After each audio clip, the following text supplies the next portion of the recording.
Hello, guys. There's a theory out there that Satoshi Nakamoto has been dumping on us all along. Yes, and he's the secret mega whale that's been dumping bit by bit since 2019. Now, you might be wondering, how is this possible? The Satoshi wallet hasn't moved. Ah, yes, but see, a smart person wouldn't move that wallet, at least not while he's still dumping the other wallets to not cause panic. Because think about it, if you move that wallet, Bitcoin goes down, and then you're kind of screwed because you can't dump any of your other wallets without losing money. But if you leave that wallet alone, it makes people think you're dead or inactive or whatever, or unable to access the account. So you can filter out all these other smaller wallets and then maybe devastate people with the giant dump later. So the theory is that although the 2009 wallet hasn't been moved, he actually owns a treasure trove of 2010 wallets. There's actually a bunch of 2010 wallets, each holding 50 Bitcoin, and they all awakened around November 2019.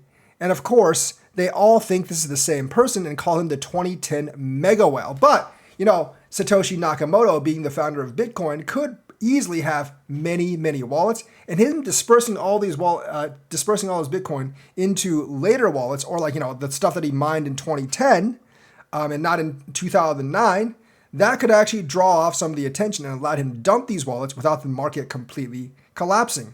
So because all these wallets seem to be owned by the same person, it leads people to suspect that the 2010 mega whale might actually be Satoshi. Now, obviously, once again, this is unverified. We're just speculating. I don't know if I really believe this theory myself, but it is actually plausible.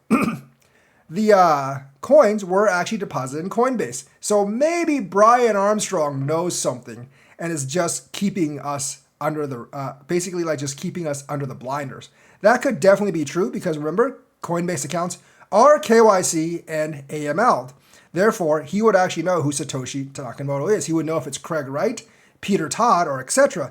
But I don't think it's Craig Wright because with all those lawsuits, if it was Craig Wright, I think Craig Wright would have subpoenaed Coinbase and Coinbase would have been forced to tell it is actually Craig Wright. If Satoshi is behind the 2010 wallets, it paints a picture of a creator who planned meticulously to ensure their privacy. And of course, he might never dump the original wallet because he already has millions upon millions of dollars from dumping 50 Bitcoins at a time, which would not cause a big market panic. So this is his evil genius. If Satoshi has access to a treasure trove of 2010 minted coins, there's no need to touch the original '09 wallets. Using these later coins avoids drawing attention to the original stash, preserving his anonymous status, and reducing the risk of revealing Satoshi's identity. So he could actually be alive because there is a decent chance he is the owner of the 2010 wallets. So the funds were pooled into a single P2SH address, typically used as an escrow, before being sent to multiple BECH32 addresses, an address type offering low transaction fees and effective use of block space. 5 million worth of Bitcoin from these addresses was sold for the first time in November 2019, with a second and third sales in the 6 to 8 million and 11 to 13 million range, taking place in March and October 2020. Obviously, that's when Bitcoin started rising up. The fourth sale was 176 million liquidation that occurred 10 days ago on November 15th. So if we actually did have a drop that day, that's why. So they were pooled into a single address. That's how we know they're the same person. And Satoshi is a high possibility of someone that would own that many wallets from that far back. So basically, I don't think it's Peter Todd. But it could actually be someone else. But you know what? Satoshi could be pulling a fast one on everyone.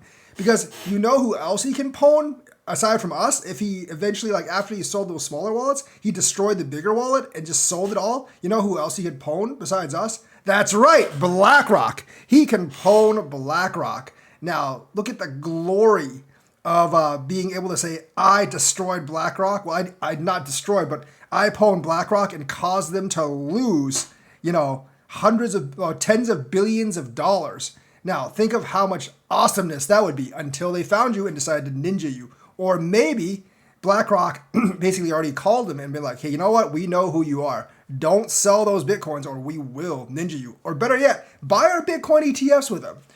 But of course, we know he didn't do that because then we would see movement in the '09 wallets. So yes, there is a chance that he will pwn everyone, including BlackRock, in the future, unless BlackRock already knows who he is and has him like, tied in the basement and has possession of his Bitcoin. But yeah, that's a theory, and it is a plausible one because Satoshi probably does have multiple wallets, and he would be one of the few people that actually had a treasure trove of Bitcoin wallets, each holding 50 Bitcoin in 2010. So let me know what you think, like and subscribe, hit that bell notifications button. Thank you, and have a nice day.